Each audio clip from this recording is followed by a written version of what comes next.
दोस्तों, हमने भगवान श्री कृष्ण की कई कहानियां सुनी हैं, माखन चोरी, कंसवध और महाभारत का उपदेश। लेकिन आज मैं आपको उस घटना के बारे में बताने जा रहा हूं, जहां ब्रह्मांड का स्वामी, जिसके एक इशारे पर सृष्टि नाचती है, वह एक साधारण इंसान की तरह फूट फूट कर रो पड़ा था।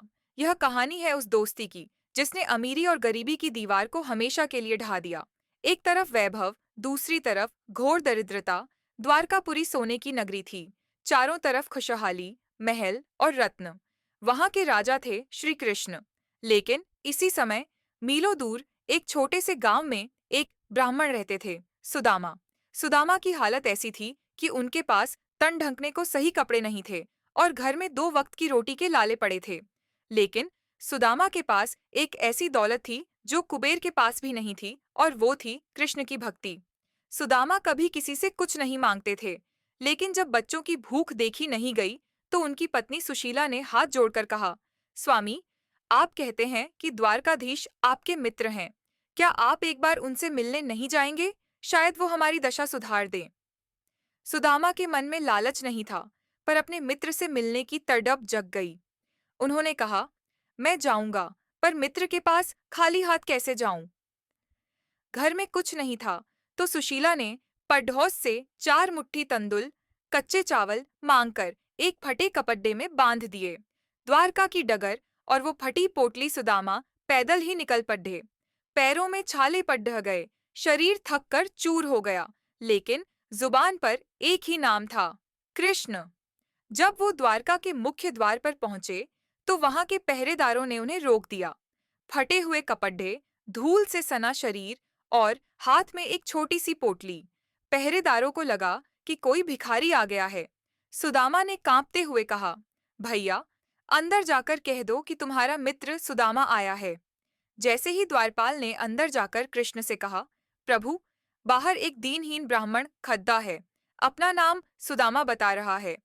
जब नंगे पांव दौड़े, नारायण नाम सुनते ही जो दृश्य दिखा, उसने पूरे महल को स्तब्ध कर दिया। श्री कृष्ण ने न जूते पहने न मुकुट संभाला। वो सिंहासन से ऐसे कूदे जैसे कोई बच्चा अपने बिछड़े हुए पिता को देख ले।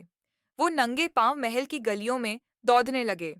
पीछे पीछे रुक्मिणी और दरबारी दौड़ रहे थे, यह देखने के लिए कि आखिर वो कौन है जिसके लिए साक्षात भगवान इस तरह व्याकुल हैं। दरवाजे पर पहुंचकर कृष्ण ने सुदामा को गले लगा लिया। दोनों की आंखों से आंसू गिर रहे थे। कृष्ण ने सुदामा के पैर धोने के लिए पानी मंगवाया, लेकिन उनकी आंखों से इतने आंसू गिरे कि पानी की जरूरत ही नहीं पड़ दी। आंसुओं से मित्र के पैर धो दिए गए। 3 मुट्ठी चावल और 3 लोक का दान। महल में बैठकर कृष्ण ने सुदामा को देखा और शरारत से पूछा, सखा, भाभी ने मेरे लिए क्या भेजा है? सुदामा अपनी गरीबी देख शर्मिंदा थे। उन्होंने वो चावल की पोटली अपनी बगल में छुपा ली, लेकिन कृष्ण तो अंतर्यामी हैं। उन्होंने जबरदस्ती वो पोटली छीन ली और कहा, वाह मेरे प्रिय तंदुल। पहली मुट्ठी। जैसे ही कृष्ण ने पहली मुट्ठी चावल खाए, उन्होंने सुदामा को धरती का सारा सुख और ऐश्वर्य दे दिया। दूसरी मुट्ठी। जैसे ही दूसरी मुट्ठी खाई, सुदामा को स्वर्ग लोक की संपत्ति दान कर दी। तीसरी मुट्ठी। जैसे ही कृष्ण तीसरी मुट्ठी भरने वाले थे, माता रुक्मिणी ने उनका हाथ पकड़ ली और लिया। उन्होंने कहा, प्रभु, क्या आप खुद को भी दान कर देंगे? अब बस कीजिए, सब कुछ तो आपने अपने मित्र को दे दिया। घर वापसी और चमत्कार। सुदामा जब अपने गांव लौटे, तो वो डर गए। वहां न वो झोपड़ी थी, न वो गरीबी। वहां एक भव्य महल खड़ा था। उनकी पत्नी कीमती सादियों और गहनों में लिपटी बाहर आई। सुदामा समझ गए कि उनके बिना मांगे ही उनके कन्हैया ने सब कुछ बदल दिया है। सुदामा रोने लगे और सोचने लगे, वो कृष्ण महान है जिसने मुझे जताने तक नहीं दिया कि उसने मुझे क्या दिया है। दोस्तों, श्री कृष्ण और सुदामा की यह कहानी हमें सिखाती है कि भगवान को आपके धन, आपके सोने या चांदी से मतलब नहीं है।